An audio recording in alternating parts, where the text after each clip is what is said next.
Good morning, good afternoon, and good evening. And as we all know in the world, it is International Women's Day today. And we have been spending the day interviewing some remarkable people around the world from Bob Earth.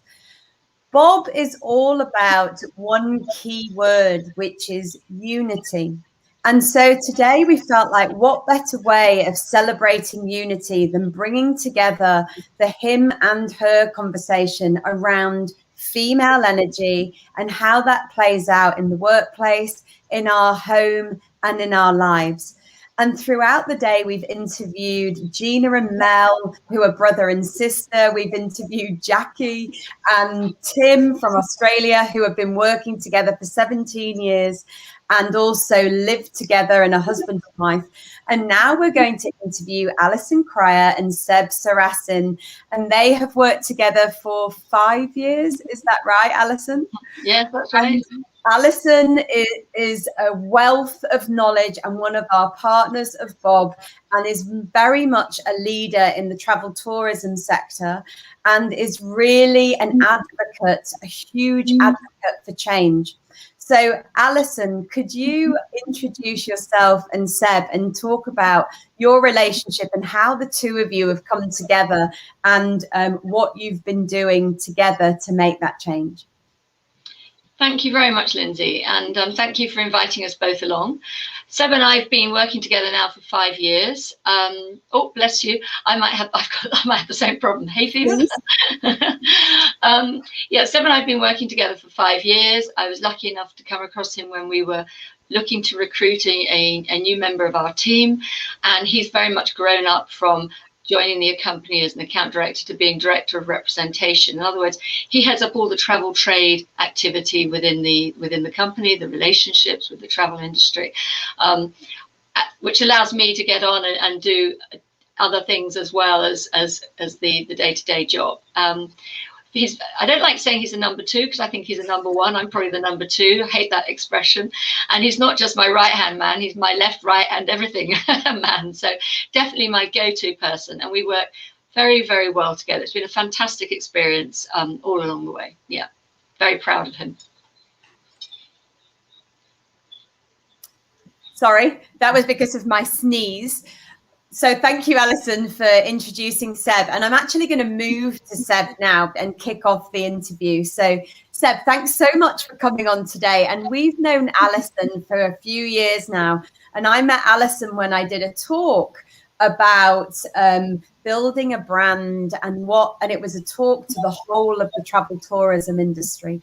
And in that talk, I talked quite a lot about leadership and what that meant for a new era and a new era of trade.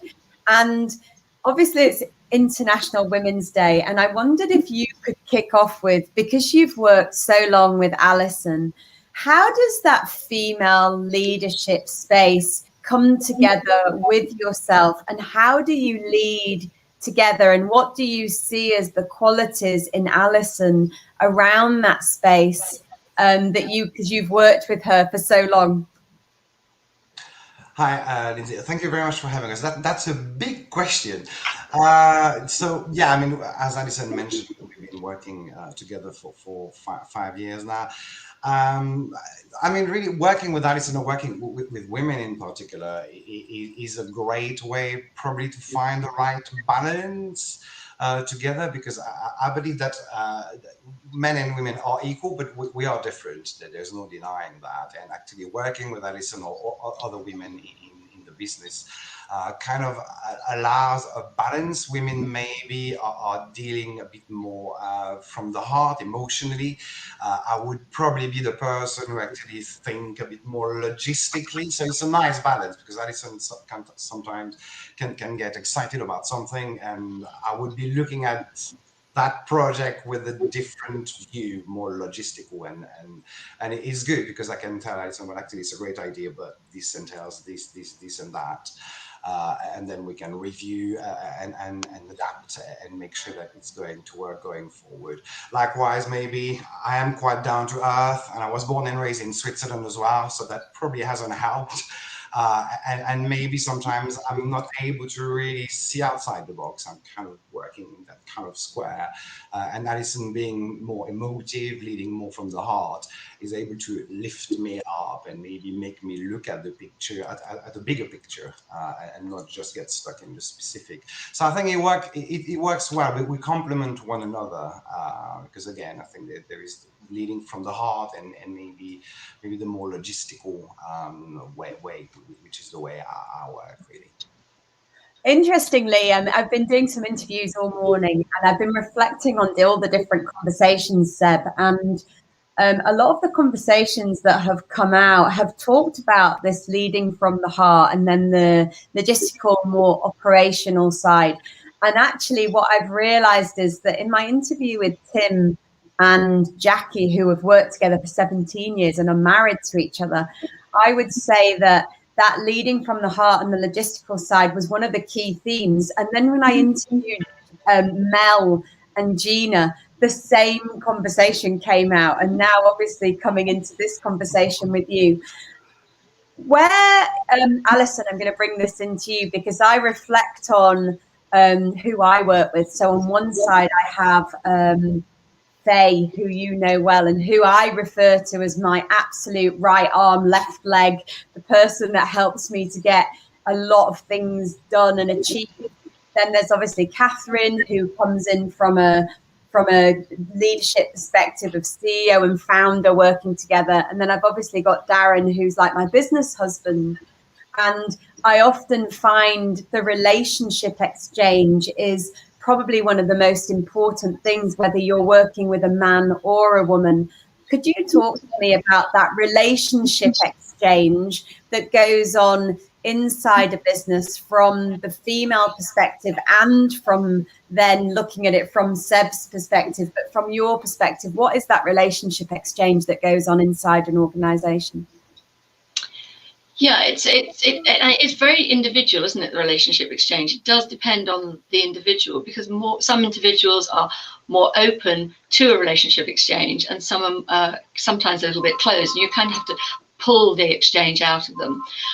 It is very much a giving atmosphere where you're not taking, but you're giving, and you're mentoring, and you're helping, and you're working together, and you're enthusing each other and encouraging each other, and I think the personal relationship does sometimes come into it. Especially, I had Seb was with me when my flowers just dropped. Seb was with me when I had a very bad year. I lost my father and my sister within a month of each other. And if it hadn't been for Seb and the team around me, I would not have got through that year. And I think that is where you really appreciate when, but not just in the good times, but when times are tough, you really appreciate your team and how much they do bring to you from a relationship and an emotional point of view, how they can take the load off you and allow you to get on with what you've got to get on with. And even professionally today, we're working on a pitch situation, and I've got the two Amy's. We've got two Amy's in our office, battling away, keeping things going while Seb and I are, juggling the documents and getting them out. So it is all very much about working together as a team, and I think exchanging, giving. Yeah. And Seb, from your perspective, from working from the other side, more from the logistical side, I would say, and I'm not sure in the industry that you work in and inside the organization, would you say it's more? Is it balanced in regard of female male inside the organization, or is it more swayed towards more women working inside the organization or men? What's the dynamic and the difference? It actually has changed quite a bit over the last 5 years. We are a small company anyway, but at the moment it's me versus 4 females. But we've had cases in the past where we were actually more male than female, but it's never been all female or all male, so we've always had that balance over the years. But yeah, it's changed over the years, really. It's not been fixed for the last 5 years.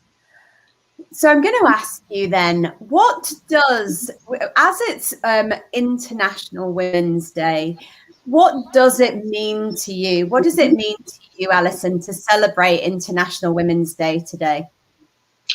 Definitely it's a celebration. I think it's also a reflection on what women have achieved over the centuries and what's still left to achieve. I think it's very much looking at leadership and highlighting the equality and diversity achievements that have been achieved, and also some of the gaps that are still there that need to be improved upon. I also reflect. I always find myself reflecting on International Women's Day on my friends and colleagues and people I know, and how extraordinarily well they've done over their careers. So it's a personal as well as a reflection on women in general. I remember when I would first enter the industry, it was tough. It was tough. You talked about a glass ceiling, I talked about a cement ceiling. I was in a world. I was in hotel industry initially, albeit marketing, and I was the only female on the board of directors, and everyone else was a vice president except for me. So that just kind of sums up where we were 30 odd years ago. The difference between 30 years ago and now is, and I'm very proud of everyone that's made it happen, is that you don't feel like you have to fight anymore. You work together in unity with men as well as with women to improve everybody's working situation and working life. And I think it's a very big difference. I don't feel there's so much us and them. I feel that it's much more of, as I said, keep saying teamwork. I do feel that perhaps because there has been such a big difference, you sometimes need to overcorrect to balance it up. And there is perhaps some overcorrection going on now, which we need to be careful about, because we don't want that to happen really as women. We just want everybody to be on an equal playing field and an equal footing. So, yeah. And where do you, it's interesting because we asked our children about what does an equal world mean for the future? And the comments that came out, and you'll see them coming out on social media, were really interesting. And I'd love to hear your perspective of what do you think, where do you think it needs to move to for an equal world, where you're not even having it as a thought process anymore about whether it's men, women, colour, race, creed, gay, straight, whatever that might look like, which is this unity piece that we talk about. Alison, I'll ask you that question first. Where do you think that we need to move to? What do we need to move the dial to make that happen? So I actually discussed this with my my millennial son. Well, he's not a millennial, actually. He keeps reminding me he's the next generation below the millennials. He's 24 this year. And we had exactly the same thought processes. And a lot of it is the basics where, from a very young age, I think women need to be... I'm one of three daughters. So right. I'm now one of my husband and two sons. So I've gone from a female household to a male household. And if I had known how the male brain works when I was a young girl, I would be a completely different person today, because there's a different psyche there. And I do feel that's something that needs to be taught by parents at an early age, both ways, how the female brain works and how the male brain works. So from a young age, and role models, I think, are really important as well to children. And if you can start it from schooling and from parenting, and you can make people understand that there are no differences, that everyone is equal, and that we all are unified in one passion, and that's to keep the planet alive. That will help people move on into the workplace. And once you're in the workplace, of course, you need equality in every level. In salaries, in measurements of success, in opportunities, in training. Everything needs to be given on an equal basis, not just lip service, which sadly still happens, genuinely equal basis. And Seb, if I ask you that, thank you, Alison, that was brilliant, because I reflect then on me growing up with two elder brothers, and I had the other side. So I had very much this understanding of, going out and playing football with my brothers every day, playing cricket, having the boys round to the house all the time, and actually living quite a male orientated lifestyle, because there were many men and boys around the house. And yet my mum was very artistic in tailoring and so forth. So I was quite girly in how I looked, but I'd be up a tree all the time or putting all around. And so I wonder, Seb, from your perspective, I don't know whether you were brought up with brothers or sisters, or what's your perspective of where unity needs to move to from where we are today, and what was your earlier experiences to move you onto this space? Yeah, well, I was actually born in a family where it was predominantly men. I mean, other than my mom, we're all guys, so didn't really grow up with women as such. And actually, it's funny what Alison said about it would be good to train women to understand the male psychology, because we couldn't definitely do with a user guide. So what she said for women applies for men as well. And I think it would be really a very good thing if kids at school could be taught about the way the other genders thinks, because we are different. That being said, we are equal as well. And I think that going forward, really, there should really be equal opportunities for everybody, and that should cover the basics. Salary, I mean, different salary for same position should be made illegal. There's absolutely no reason why a man should be getting more. That is still the case in some companies, and that's just nuts. It doesn't make any sense, and it should really be addressed. And I think as well that it would probably be good for young women to be exposed to some role models, so that they can learn about those pioneers in whatever industry that they may be from, and really understand that everything's possible. It's not because you're a woman that doesn't mean that you will have less opportunity. You will have equal opportunity, and you can do extremely well. And there are lots of role models out there, and I think that young girls should be really exposed to those role models, and really see what can be achieved if you put your heart into it. Yeah. Interesting. You raised 2 points there. One on role models, and I think about my daughter, who we've been reading a book called Rebel Girls, and it's all about different women role models in the book. And she's 9, and she absolutely loves this book. It's like one of her favorite books, and we read it nearly every night about different role models, whether that's a swimmer or a cyclist or an astronaut or somebody that's done something impactful. And the second thing that you touched on that I really loved is the conversation that I then had with my son, because we asked them both about the equality side of things, and he's 12. And he turned around and looked at me quite blankly and said, "What do you mean equal?" Because he, in his mind, feels like girls and boys are equal. He didn't really understand the conversation point around it, to be fair.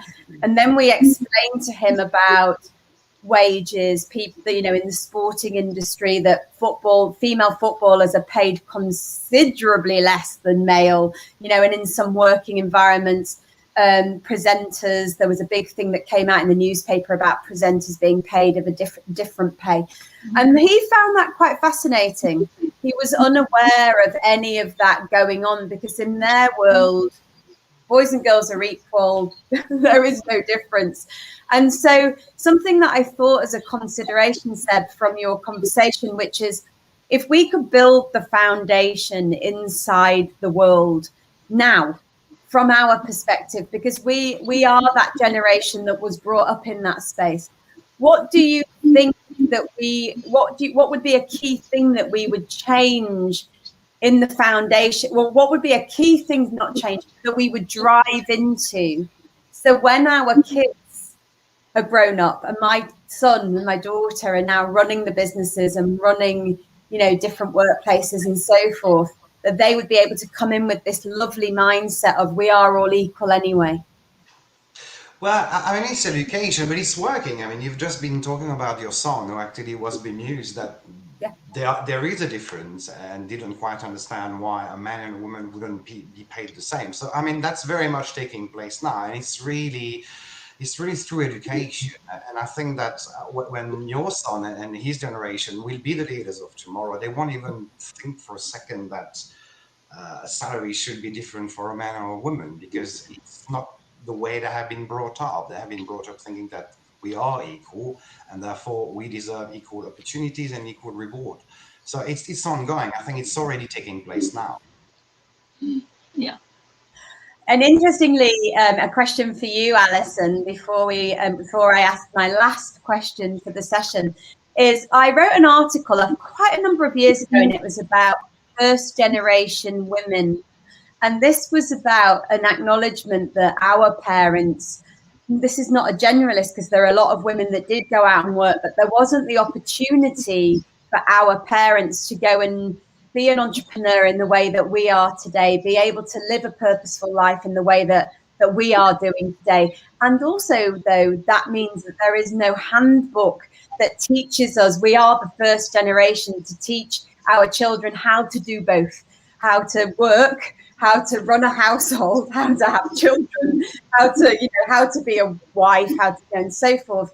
Is there anything that you would like to discuss around that from the handbook perspective of what you want to pass down to the next generation and say, how do we live, work, juggle, at the same time? And what would be some key ingredients to consider around that?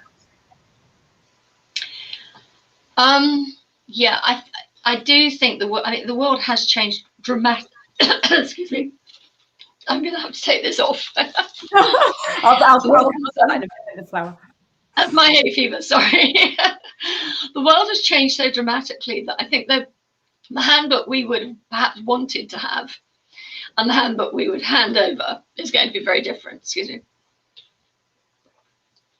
It's a bit like having a baby, isn't it? I mean, my mother had 3 daughters, but didn't mean she handed over a handbook to me at all as to how to bring up my 2 sons or anything to do with bringing up babies. And I think it's the conversation. I think the point is the conversation. I think as a generation, we talk to our children. I've always spoken to my children as equals, not as children. They have been through a private education system, so they are very privileged and they accept they're very privileged. But within that private education system, one of the things that they have learned, because they've always been in mixed schools, because I'm ensured they're always in mixed schools because I went to an all-girls school, and that automatically disadvantages you again because you don't know what the other guys do, what the guys do and are like. And I think the fact that we communicate from a very early age, I think the fact that they see us doing what you've just described. They see us running the home, they see us homeschooling in your case. They see me encouraging them to become entrepreneurs, setting up their own businesses. And I think the handbook will almost come naturally because of the conversation. I think it's all about sharing, talking, and it's discussing everything and exploring everything together. And our parents' generation didn't do that. They didn't know how to do that. They didn't know how to communicate, especially the women, because they had their own issues to deal with. There's a program on the radio which is going to make me feel, I don't know, but I love Woman's Hour. I have always loved Woman's Hour ever since I've been a kid. I used to listen to Woman's Hour with my grandmother, with my mother. I now listen to it myself, with my husband, with my sons, everybody. It's an amazing program and it really sums up female achievements. And I'm sure if we went back to Woman's Hour of 30 years ago or 40 years ago when it first started out and listened to a program then and a program now, we'd really see the difference between female achievements and that conversation. I agree. I was reflecting on, because there's a new lady, isn't there, that that came in now. What's her name? Emma. Yeah. Is it Emma? And she's been a real dynamo actually in shifting the dial, I think, from moving it again into a new era of change for the program itself. And I really like Women's Hour as well. I love the conversations around the realness around all the different stories that go on the program. It would be a great exercise to look back at all the different female presenters and who they've had on and how it's moved through the eras. Yeah. So my last question, and this one is to both of you. We have been through a pandemic and a recession. And I often find that people look back and go, oh, what if we did something different? Or, what if we could change something? And I often feel like people miss the celebrations and miss the moments to celebrate. And so as a reflection point, I wondered if, just in a word or in a sentence, you could both let me know what would be, if you looked back, whether it's over the last year or over the last 5 years, if you want, or 10 years, whatever it is that you would like to do, what would be the key celebration point that you would like to acknowledge and celebrate, and then move into this new space of where we're moving for a new era? Seb, I'll start with you on that one, please. Oh God, that's a big question as well. I think.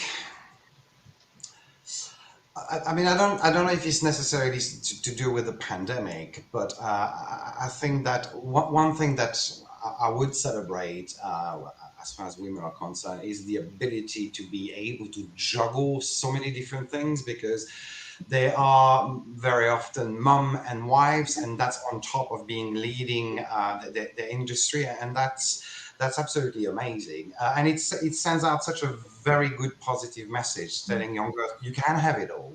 I'm not saying it's going to be easy, but you can have it all. Look at us. We are mums, we are daughters, we are wives, and we are also being very successful in leading a business. That was a great answer. Thanks, Seb. That was really great answer. Thank you. And then Alison, the same question to you, please. Well, I think reflecting on the pandemic, I think what's amazing is the way everybody, and women in particular, have embraced technology. Because of, at the end of the day, it is mostly the women, and I'm not saying it's always the women, but the people that I've spoken to, it's mostly the women that are juggling the homeschooling, as well as the work, as well as keeping the household going, because their husbands or partners have their own jobs to do as well. But it seems to fall more onto into the lap of the wives and the mothers to handle this.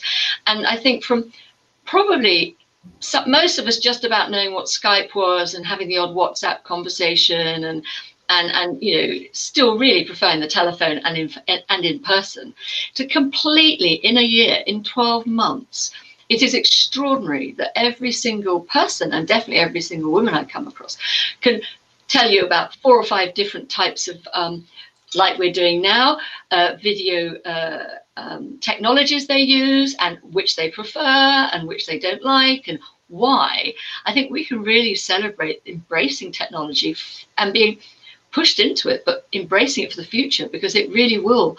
It's changing our lives. We're not going to everyone you talk to, full-time offices are just not going to happen anymore unless they absolutely have. People are going to want to work from home. Technology is allowing us to do this. It's allowing us to spend less time commuting, to spend more time working productively. What we need to just is balance that with real live meetings and being able to be in person in a room. But I do think embracing technology would be a good one for me. Oh, I love that. And every time you both spoke about different things, I really reflected on the Bob community, Alison, and how the embrace of technology has meant that we've been able to connect in a way that we would never have been able to have connected with, hundreds, thousands of businesses coming together all around the world every single week. Never mind, once a year or something. Now it's on a weekly basis. And one of the big things for us that came out was the community piece. And from what you've said, Alison, around technology, I'm not sure that community would have able to been possible without embracing technology. So thanks for that. That was really, really great. And Seb, from your... I was just going to say, and also building on that, I'll just remind you, actually, Bob, we get together about 3 times a week, and it's been an amazing journey. And that is something I would personally celebrate, is the whole Bob community. It has really, really meant an awful lot to us all, and I think it's kept us all going. And I know Seb knows this because he's been very much following in the background, and I keep on and on and on about it. So you couldn't miss the fact that we've been completely immersed in the Bob community, and that has been a lifesaver. But to me, and I know to all the businesses that are engaged in that, so that's another celebration too. So thank you. And it's been a theme, and we also want to acknowledge one of the things before the pandemic that we often talked about was how do we bring the community together. It was a real driving force. If you saw it in our strategy paper, you would see it was one of the key drivers. And funnily enough, how situations occur when a natural incident like a pandemic and a recession brings the whole community together, and actually that embracing. And for Seb, we're going to be celebrating Earth Day, which is on the 22nd of April. And we're going to be inviting everybody that works inside the organizations to come and celebrate the community with us as a big family. So we would love it and be honored if you would come and join us on that day. Great, thank you very much. Thank you so much for coming and celebrating Women's Day today. And thank you, Seb, for being part of this and actually bringing your perspective in around what does it mean to work in a space where you can have unity from both sides, and to really give both of your perspective about where the world is moving to and how to create that unity piece together. Thank you very much. Enjoy the rest of your day. Thank you, Linzi. Happy International Women's Day. Happy International Women's Day. Take care of that. Bye-bye. Bye-bye.